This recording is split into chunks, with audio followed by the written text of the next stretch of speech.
Prácticamente la discusión sobre las religiones seculares en la sociedad actual no está presente del todo. Se puede tocar en un tema histórico, pero no se aborda el tema en sí de una forma central. ¿Qué es una religión secular y por qué nos debería importar? Se van a estar preguntando muchos de ustedes. Vamos a ir desmenuzando esto poco a poco durante el video, pero vamos a empezar dando una definición de qué es una religión secular. Una religión secular es como un tipo de tribu social que gira alrededor de teorías, filosofías, ideas políticas, que no tiene una deidad central como sí lo tiene la religión espiritual. La diferencia entre una religión secular y una religión espiritual es que la religión espiritual tiene una deidad o Dios por el cual se rige y que es el punto central de la religión espiritual. Y de ahí se empiezan a articular un montón de ramas, separaciones, divisiones, eh, pero todo gira alrededor de un solo Dios.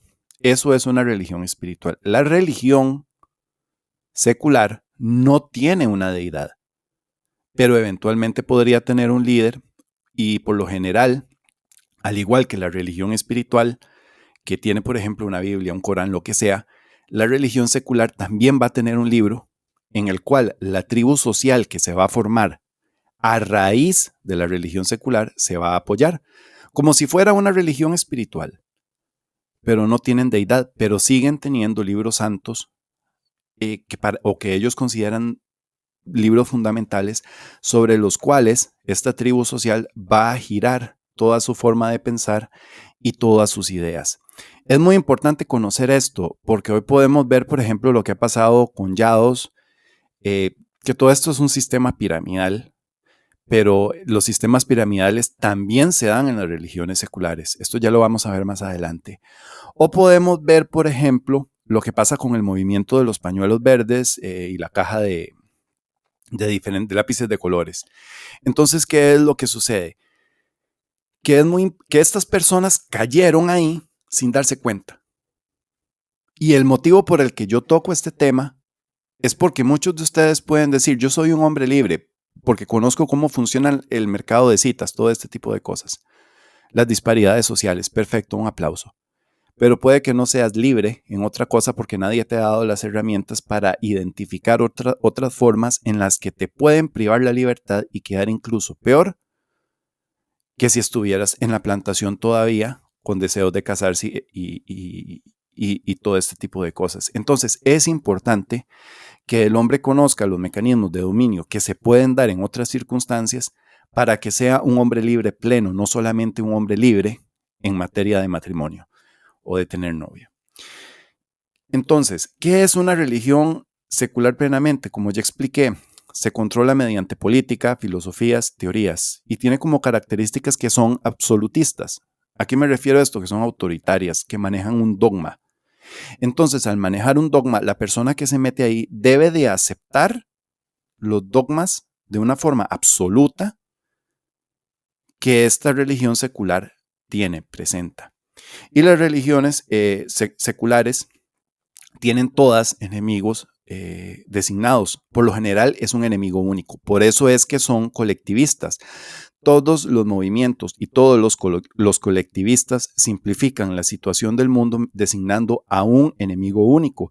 Esto es lo que llamaba Orwell en el libro de 1984 como los 2 minutos de odio a Goldstein. Goldstein era el enemigo de esa sociedad y era el enemigo único. Todos los días le dedicaban 2 minutos de odio, pero era exclusivamente a Goldstein. Entonces, el resto de problemas que había en la sociedad no estaban relacionados a la religión secular y sus posibles errores, que claro que los tienen, sino que estaban siempre designados al enemigo único. Y por eso es que ustedes ven que los colectivistas, como pasa ahora en Venezuela, que todos los problemas son culpa de Estados Unidos, como pasa en Cuba, que siguen culpando a Estados Unidos de todo lo que les pasa, el colectivista tiene un enemigo único para simplificar el pensamiento de la gente sobre los problemas tan complejos y el enjambre de soluciones y de circunstancias que se dan en una sociedad para que ellos, al identificar un enemigo único, culpen solamente a ese enemigo de todos los problemas que se van a presentar y de esa forma la religión secular se protege, porque nunca ve sus propios errores, sino que culpan al enemigo único designado.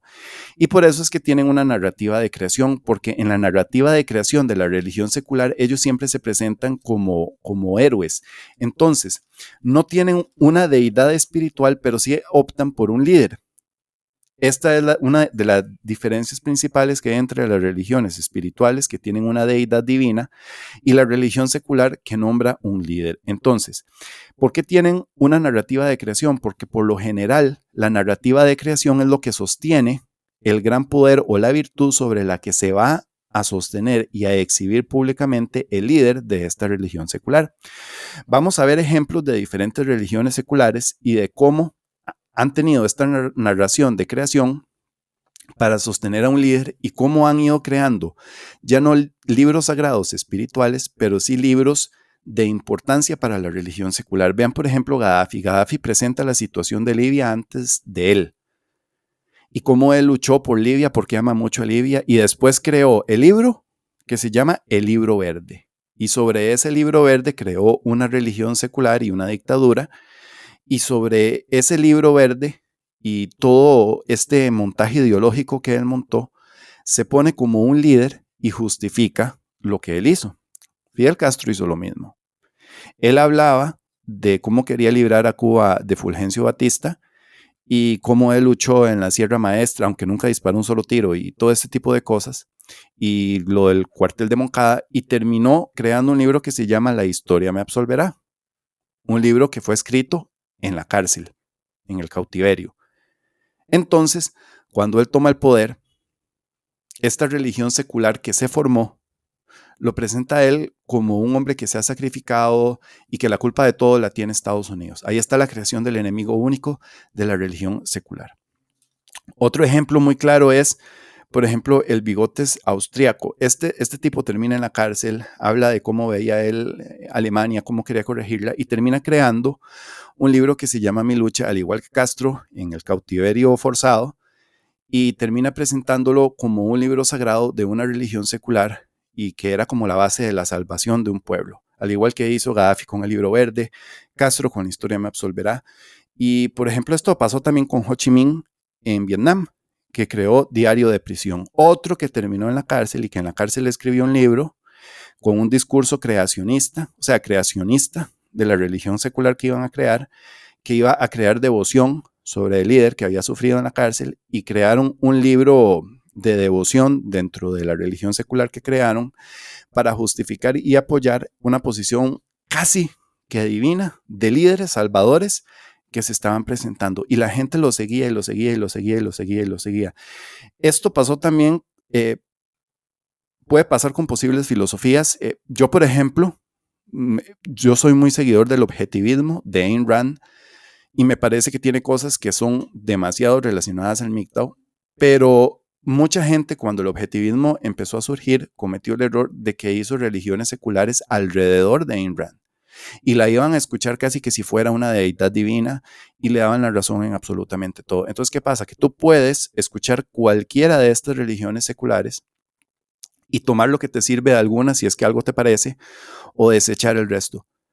Pero de esta forma, al ser consciente de cómo funcionan, no caes ni te dejas atrapar dentro de estos movimientos. Porque, por ejemplo, el feminismo es otra religión secular. ¿Por qué? ¿Cuál es el libro santo de ellos? El segundo sexo de Simone de Beauvoir. Entonces, ¿qué es lo que pasa? Que lo que dice ese libro es básicamente los fundamentos y piedras sobre la que se ha erigido el movimiento actual ese. Entonces, ¿qué es lo que pasa? Que tienen una narrativa de creación, tienen enemigos designados, en este caso es el patriarcado, que es el enemigo único o casi que único, tienen un dogma y son absolutistas. Por eso es que la que no piensa como ellas es severamente señalada, porque son absolutistas. Y muchas veces esta gente se puede hacer, si tienen poder político, en este caso que sea una religión secular política, se hacen de grupos que persiguen a disidentes. Está, por ejemplo, Giovanni Gentil, que hizo la doctrina del fascismo. Este es otra religión secular. Y hay otras filosofías, por ejemplo, lo del movimiento de los pañuelos verdes, o cosas que entran ya más como dentro de grupos tribales. Si el anime tuviera un libro santo, sería una religión fascista y todo este tipo de cosas. Estoy totalmente seguro. Perdón, una religión secular. Estoy totalmente seguro porque crean grupos tribales y el que se les oponga por lo general va a ser atacado. Son grupos que no los puedes criticar porque se ofenden. Entonces, aquí es donde quería hablar de algo que toqué en el tema en el video de Calígula, que son Albert Camus y la autoeliminación filosófica. Él explicaba que cuando la persona comete autoeliminación filosófica es porque ya no tiene que enfrentar la vida apoyado en una de estas teorías, porque la razón ha sido aniquilada y ha tomado parte la doctrina. Entonces, por eso es que cuando ustedes hablan con una chica del pañuelo verde, nada más repiten un eslogan, repiten frases que les han enseñado en la universidad, porque una de las características de las religiones seculares es que no enseñan, sino que adoctrinan. Y uno de los procesos que utilizan para adoctrinar a la gente es enseñarle eslóganes y el enemigo único y todo este tipo de cosas, porque de esa forma aniquilan el pensamiento crítico. Y al aniquilar el pensamiento crítico, que pasa también por controlar el lenguaje de las personas, de esta forma pueden implantar las ideas que los líderes de esos grupos necesitan que estas personas tengan para que haya unidad tribal, que todos piensen igual y que de esa forma, cuando se tome una decisión en las estructuras piramidales que forman parte de esto, todos simplemente obedezcan. El que no obedezca va a ser tildado de enemigo y va a formar parte del enemigo único que ya han establecido para que pueda ser acusado por todos, como Goldstein cuando recibía 2 minutos de odio todos los días en el libro de 1984 y que tenía la culpa de absolutamente todo. De esta forma la religión secular se protege. ¿Son los púas religiones seculares? Hay un punto donde yo diría que sí, porque tienen libros que son como muy específicos. Incluso es posible que nosotros hayamos, y esto lo hago como un motivo de autocrítica, hayamos cometido en algún momento el error de apoyarnos casi que exclusivamente en el libro de Esther Vilar o los libros de Esther Vilar. Creo que esto no es una culpa neta porque hay tan poco material escrito como ese que no hay mucho de dónde escoger. Pero hay que tener cuidado de nosotros nunca convertir el libro del Barón Domado o de todo ese tipo de cosas como si fueran libros sagrados. Tenemos que protegernos de esos y tener autocrítica. Lo que pasa es que, como reitero, hay tan poco material escrito de ese estilo que fue o ha sido muy común que siga siendo un libro de referencia para nosotros. Y eso no tiene absolutamente nada de malo. Como digo, esto por aquí uno puede pasar caminando sin quemarse los pies. El asunto es no caer de una forma ingenua o sin darse cuenta por no conocer cómo funcionan esto. Las chicas del pañuelo verde cayeron en esto porque nadie les explicó nunca lo que les estoy diciendo. Y por eso crearon tribus. Entonces, ¿qué es lo que pasa con las religiones seculares? Que tienen estructuras piramidales, manipulan la información y la historia para de esta forma suprimir detalles que pudieran ir en contra de la ideología que se quiere determinar. Y cuando tú te quieres salir de ahí, no tienes herramientas para hacerlo porque solo conoces una versión de la historia. Y por lo general te separan de otros grupos que son similares. Te empiezan a aislar de los demás. Y si tú tratas de irte de la protección ideológica que ellos te dan, vas a sentir que te vas a ir donde el enemigo, porque por eso tienen un enemigo único. Entonces, si no formas parte del grupo, sientes que los estás traicionando y que te vas a ir donde un enemigo. Entonces la persona siente miedo de abandonar todos estos grupos porque usan técnicas de persuasión coercitiva, como es el lavado de cerebro, o sea, debilitamiento del pensamiento, mantras, anular el pensamiento crítico, dan una sensación de seguridad grupal que la persona siente miedo de irse de la seguridad del grupo y por lo general terminan lucrando con las actividades que ellos mismos terminan haciendo. Las religiones seculares son negocios. No existe una sola religión secular ni proceso político de religión secular que al final no hayan terminado robando arte, decomisando propiedades de personas a las que detenían, todo ese tipo de cosas. Las religiones seculares terminan robándole a las propias personas que voluntariamente y sin darse cuenta se afilian a estos grupos. Tienen una fase que es un proceso de persuasión, que es como empiezan a captar a la persona, donde le empiezan a dar o a pintar muy lindo la historia de ellos, que es el proceso de adoctrinamiento o fase número 1.